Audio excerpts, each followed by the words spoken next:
gabadhu marka ay uur ka leedahay xaamilada tahay ninkeedu wuxuu u baahan yahay haweeney inuu gabadh kale la joogo xaq bay u leedahay markay gabadhu caadada wadato ninku wuxuu leeyahay baahi inuu gabadh haysato xaq bay u leedahay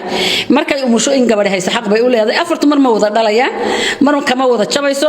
markasta ninka diin ahaan uu xafidan yahay nolol ahaan uu xafidan yahay qofkan aad nolosha la wadaagtay inuu ku dhowrsan yahay uusan xaraan ku dhicin oo waxa kale ilaahay ku abuuray uusan meel daran la gelin hablaha waxaan ugu baaqayaa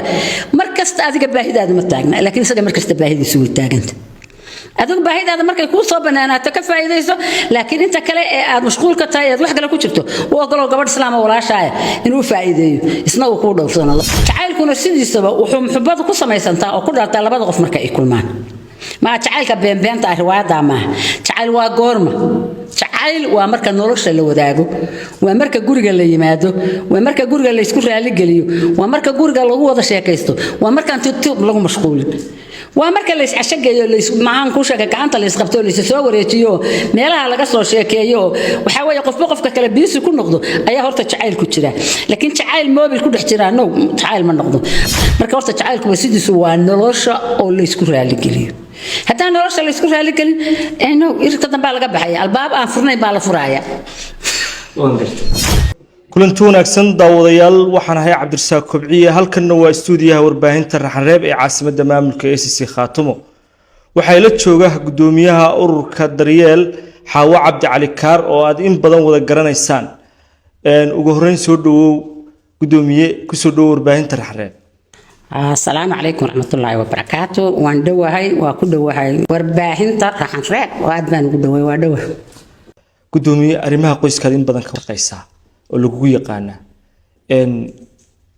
guurka hadda jira iyo guurkii hore maxaa farqiga u dhaxeeya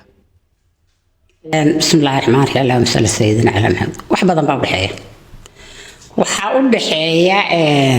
marka aan hadda soo qaadno guurkii hore wuxuu ahaa guur qofku ku salaysan yahay inuu guri muslim dhiso inuu qoys dhiso inuu awlaad islaam soo saaro inuu ma aragtay uu aaminsan yahay waxaan u dhisayaa inuu yahay reer islaam oo soo kordhaya ayuu ahaa guurkii hore marka farqiga u dhaxeeya waxa weeye kan maanta waxa weeye waa ka helay iyo muxuu ahaay waa kugu haystaa ayaa la isku guursadaa marka farqi weyn baa halka uga dhaxeeya guurkii hore maxaa kamid ah asbaabihii gabadha lagu xulan jiray okay gabadha waxa lagu xulan jiray asbaabihii hore gabadha hijraac baa lagu xulan jiray dadku waxay isu guursan jireen muxuu ahaa tixraac wax la yiraahdo balkan ku sheego in wiilku ninku wuxuu raadin jiray wiilkiisu inuu abti yeesho halka hadda ma aragtay daarada hoose laga bilaabayo iyadoo dadku isku mid yihiin buu misna wuxuu raadin jiray wiilku inuu abti leeyahay gabadha marka la guursado oo gabadh intaan la guursan baa gabadha tixraac waxa la leeyahay reer hebel reer qura oo kale aan gabadh ka doonanayna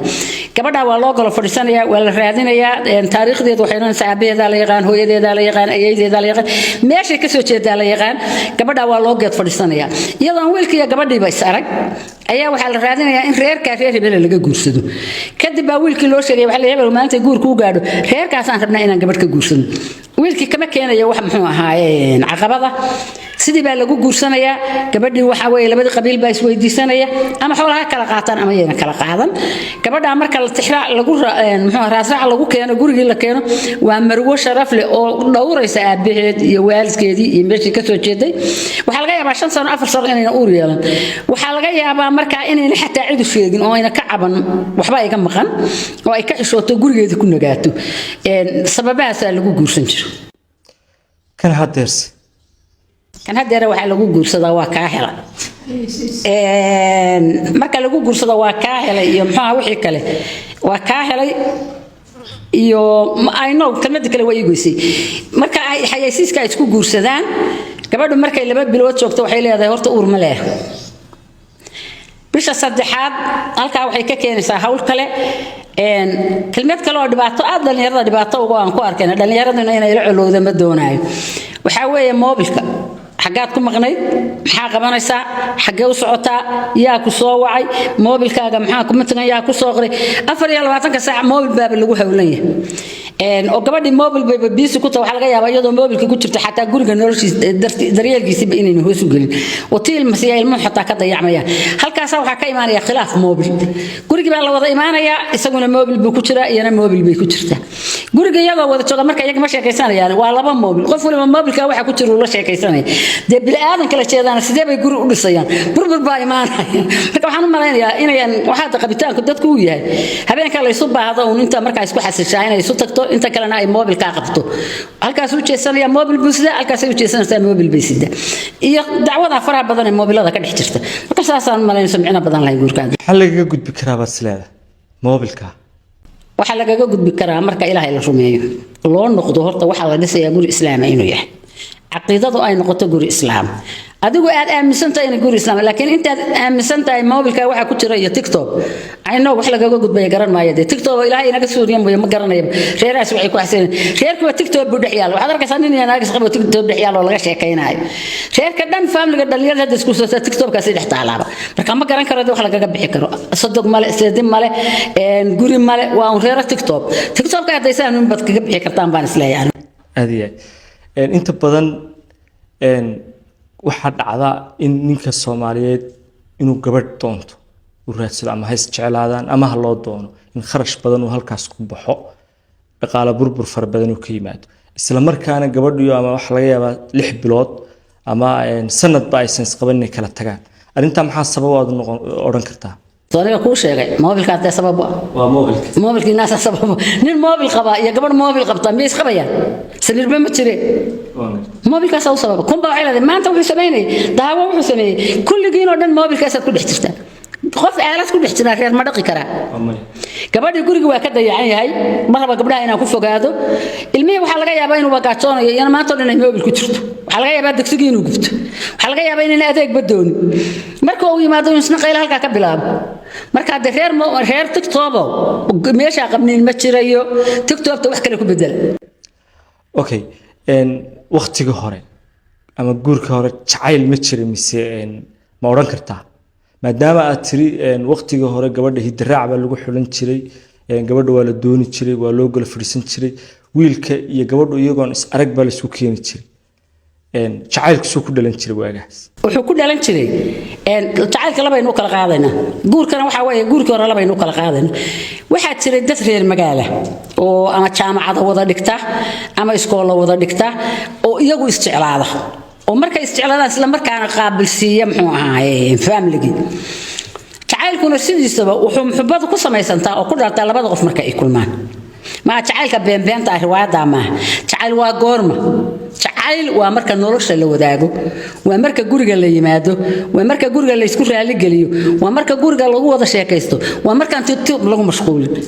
waa marka la is cashageeyo la is macaan ku sheeka gacanta la is qabto la is soo wareejiyo meelaha laga soo sheekeeyo waxa weeye qofka kale biisi ku noqdo ayaa horta jacayl ku jira laakiin jacayl mobile ku dhex jira no jacayl ma noqdo marka guurkii hore labadaas oo ahaa dad reer magaala oo dixiina wada hadda ba jira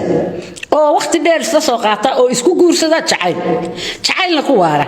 iyo dadka istoono iyaga ruuxooda jacayl ka dhex samaysmo gabadhani markay ninkan heer ka hesho oo loo keeno oo ay jeclaato oo ninkii raali galiyo dee way jeclaanaysaa reer hebel inuu qabo inay ilmo dhasho inay hooyo noqoto inay marwo noqoto inay family noqoto bay jecesha marka dhaqan jacaylku waxa weeye dhaqankii oo ay jeclaydo reerkooda ku soo barbaaro hooyadeed ku soo barbaarto aabeed ku soo barbaaray ayay ninkan ula iimaanaysaa marka horta jacaylku sidiisu waa nolosha oo la isku raali galiyo hatta nolosha la isku raali galin no irka dambaa laga baxaya albaab aan furnay baa la furaaya waan gartay waa kaas markaas hadda jacaylka jira maxaad ku qeexi lahayd aniga ku kala qaaday ka TikTok markaynu ka tagno dadka islaamka wanaagsan waa kuwa sida muxubada iyo khayrka qabayso jeceelayso haysta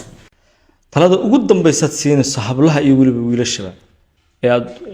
ku salaysan guriga wanaagsan muxuu noqonayaa guriga wanaagsan wuxuu noqonayaa gabdhaha aan siinay horena waa weey horta marka hore aqeedada la isku guursanaya islaamka ku salaysnaato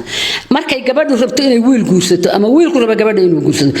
koow daacad waa in la isu sheegaa waxaan tiin horta meesha aqeedadu waa fogtay daacad la isu ma sheego ma aan iyo ka ku dhexgaliya maalin baan waxaan qalbnaa anaga soo qabanana meel fadhistay gabdha saddex ay la soo fadhistay waa la is wareystay waxay tiri naa ka waran ninkii isaga ahaa markaasay tir wali waxaan wadaa wixii muxuu ahaa baraakigii baan wali wadaayo kiina ma sii deyn oo kii hore wali wuu jooga kiina wali baraakigii baan wadaa been in sheeg ma agtayda fadhiyaan maanta baraaki igu horreysay abaar markay sheekaysteen baan gabdhihii horeysay waxaan yeedaman in baan leedahay haa muxuu yahay baraakigu waxay tiri midna waan la sheekaystaa midna wuu i qabaa gabadhi waxaan ku bal iga dhaadhicisa laba nin midna kuu qabo midna aad baraaki ugu soo gabdhaha dhani waa leeyihiin kuwa kale waa fadhiyaan way maxaa ka iskareynaya baan ku waxay tii hadduu bari kaa tago waa inaad leedahay meel aan u noqoto dee sideedaba haddii meeshii laba loobin ku jiro reer rasmiya ma ka soo baxayaa jawaabtu waa maya waa in marka qofka islaamka ee guursanaya ku kalsoonaado qofka kale wiilkuna gabadha ku kalsoonaado gabadhuna wiilka ku kalsoonaato haddii aan kalsooni islaamnimo jirin oo gurigan islaamnimo loo dhisin abnaba ma hagaagayo waa baraaki waa ina tiktok waa burbur waa fariinta tiktokta laga guuro qofkii islaam ee guri dhisanaya nolosha runta ee xaqiiqda ha ku noolaado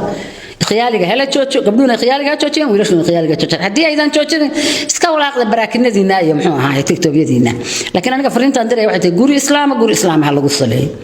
kaasiyana waxaan fariin u dirayaa oo ka faa'iideysanaya da'yarta reer Laascaanood inagu maanta waxaan u baahanahay guryo badan in la dhiso waxaynu u baahanahay maanta in guryo badan la dhiso waxaan rabnaa guurka in la badiyo gabdhaha waxaan leeyahay guurka fududeey markaan leeyahay maaha waxba ha weydiinina ninka meherka iyada iskale choicekeedana iyada leh laakiin aqaladan waa weyn iyo alaabta faraha badan iyo bari bay ka tagayaan waxaan leeyahay laga khafiifiyo waxaan kale fariin u dirayaa oo ku celcelinaya waxaan leeyahay gabdhaha ogolaada 2 iyo 3 ba ninka hadii awood u ay karto in la isla guursado in qoysaska islaamka la badiyo in guryaha islaamka la badiyo in dadka la soo kobciyo waqti adag bayna ku dhacay dad badan bayna ka baxay nolol adag baynu soo marnay waxaan leeyahay u nasteexeeya guurka iyo nolosha ka faa'iideysta nolosha intii aad gidaar taagnaan leedo baraaki ku jiri lahayd wiil islaam guurso u samir isu samra isa soo dhaweeya nolosha qaybsada waxa weeye qoysas qurux badan ka soo baxaan qaatimaysa si oo aan masayr lahayn wiilkuna daacada u noqdo halka haddaan kaa dhex galo waxaad tiri gabdhuhu inay ogolaadaan in lala guursado inta badan waxaynu wada ognahay diinteenu islaamku inay sheegtay inuu ninku 4 guursan karo aynu u banaysay balse dumarka Soomaaliyeed aysan midna raali ka ahayn in mid labaad lagu daro arinta iyada maxaad kaga jawaabaysaa way ogolaanaysaa gabadha islaamka ahi maadaama ilaahay baneeyay waxay diidaysaa waa diinta islaamka ilaahay wuxuu baneeyay hadda adigu diido waxa weeye ma jiraan weeyaan alla ma jiro weey ilaahay baa jid ka dhigay inuu 4 u baneeyo maxaa keen baahi baa ilaahay keen Soomaaliya xigmad baa ku jirta iyadu waxa laga rabaa iyadu af 3 lala qabo in iyadu ninkeeda kasbato oo isticmaalaysiiso oo iyadu ay tartan gasho oo nolosha ay wadaagaan gabadhana waxa ugu jira hablaha Soomaaliyeed ma yaqaanaan waxa ugu jira caafimaadkii waxa ugu jira nasniinadii waxa ugu jirta aqeedadii diinta waxa ugu jirta qoyskii oo badanaya gabadhu marka ay uur ka leedahay xaamilada tahay ninkeedu wuxuu u baahan yahay haweeney inuu gabadh kale la joogo xaq bay u leedahay markay gabadhu caadada wadato ninku wuxuu leeyahay baahi inuu gabadh haysato xaq bay u leedahay markay umusho in gabadh haysa xaq bay u leedahay afartu mar ma wada dhalayaan mar kama wada jabayso mar kasta ninka diin ahaan uu xafidan yahay nolol ahaan uu xafidan yahay qofkan aad nolosha la wadaagtay inuu ku dhowrsan yahay uusan xaraan ku dhicin oo waxa kan ilaahay ku abuuray uusan meel daran la gelin ee qoys walaalkaayo ilmahaaga walaalkiisu adiga garabkaaga inuu helo gabadha muslimada ayaa xaq u leh gabadha muslimada marka ha ogolaato jacaylkeedu inuu xafidnaado hana ogaato ilaahay baa u baneeyay wix ilaahay baneeyay inaan la diidin caafimaad ahaan ha u diidin diin ahaan ha u diidin dhaqan ahaan ha u diidin hablaha waxaan ugu baaqayaa markasta adiga baahidaadu ma taagna laakiin isaga markasta baahidiisu way taaganta adigu baahidaada markay ku soo banaanaato ka faa'iideyso laakiin inta kale ee aad mashquulka tahay aad wax kale ku jirto oo ogol gabadh islaam walaashaaya inuu faa'iideeyo isna uu ku dhowrsanaado hablaha baaqaasaan u diray